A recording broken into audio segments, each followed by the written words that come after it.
Hello everyone, welcome back to my channel. So এয়া দেখিছে নহয় লৈ লৈছো বেল মানে আজি বেলৰ ৰেচিপি হ'ব।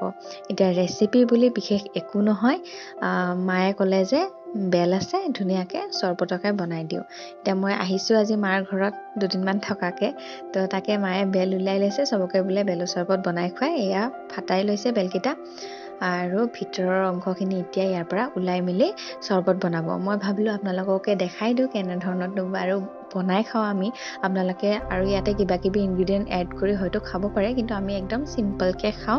তাকে আপোনালোকক দেখাই দিও বুলি ভাবিলো। ইয়া ধুনীয়াকৈ পকি গৈছে বেল দুটা আৰু মায়ে ইয়া উলিয়াই লৈছে ভিতৰৰ অংশখিনি আৰু এতিয়া বাকিখিনি গুটে সাফা কৰি ল'ব। এতিয়া যিসকলৰ ঘৰত বেল নাই, আমাৰ বাৰু বেলৰ গছ আছে, এইটো বেলেগ কথা, এইটো ঘৰৰে হয়, কিন্তু যিসকলৰ ঘৰত নাই বেল গছ তো তেওঁলোকে বজাৰৰ পৰা আনিও এবাৰ ট্ৰাই কৰি চাব পাৰে। আজিকালি বজাৰত খুব ধুনীয়াকৈ এভেইলেবল হয় বস্তুবোৰ, মানে বেল পোৱাই যায়। মই দেখুৱে সাধাৰণতে বেল আজিকালি বিক্ৰী কৰিয়ে থাকে। সো আনিম এনেকৈ খাব পাৰে আপোনালোকে। আৰু দোকানতো কিছুমান দোকানতো বেলৰ চৰবত বিকা মই দেখিছোঁ, চবতে নহয় কিছুমানত দেখিছোঁ। সো তেনেকৈ ট্ৰাই কৰিব পাৰে, কিন্তু দোকানতো কিমান সফাকে বনোৱা যায় সেইটো হলে ক'ব নোৱাৰো।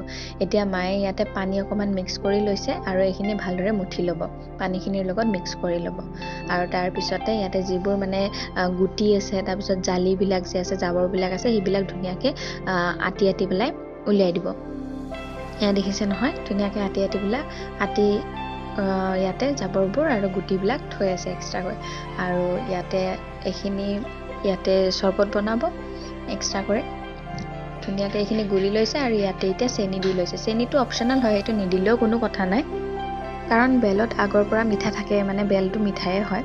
কিন্তু ইয়াতে অকণমান দি লৈছোঁ আমি চেনি, যিহেতু ইয়াতে পানী আৰু গাখীৰ মিক্স কৰিছোঁ। চ' ইয়াতে এক গিলাচ গাখীৰো মিক্স কৰি দিলোঁ আৰু এতিয়া এইখিনি ভালদৰে মিক্স কৰি ল'ম, মানে গোটেইখিনি মিক্স কৰি ল'ম।